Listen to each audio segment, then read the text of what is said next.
But first, cleanup is underway right now in Rockdale County, where police in Conyers are investigating a crash between a train and a semi-truck. These are still photos of the train crossing between Main Street and Green Street.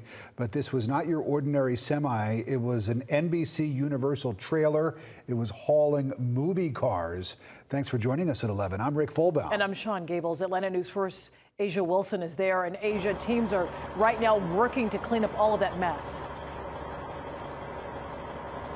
Yeah, crews are working right now as we speak to remove those old movie cars from the track along with other debris. And I'm gonna step out the shot so you can see exactly what's going on here. It appears that tractor trailer is already off the track right here in front of us. Now take a look at this video. Conyers police officials say at approximately 8 tonight, officers were at the intersection of Green and Scott Streets for routine patrol, and that's when they observed an NBC Universal tractor trailer carrying 2 cars stuck on the tracks. Authorities say they immediately notified CSX to stop all trains while they attempt to remove the trailer, but in the process, the train had already arrived and hit the tractor trailer. No one was inside of the vehicle at the time of impact, and police say the 2 cars were moved after impact.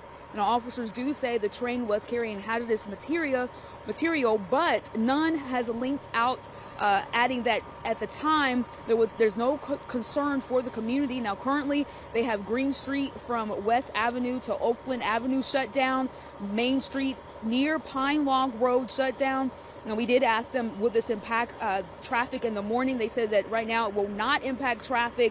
They do say it could take about 2 hours or so to clean up this mess here. But again, it's important to note that no one was injured in this incident here. And again, they say right now that they believe that no one in this community should be concerned. For now, we're live in Conyers. Asia Wilson, Atlanta News First. Thank you.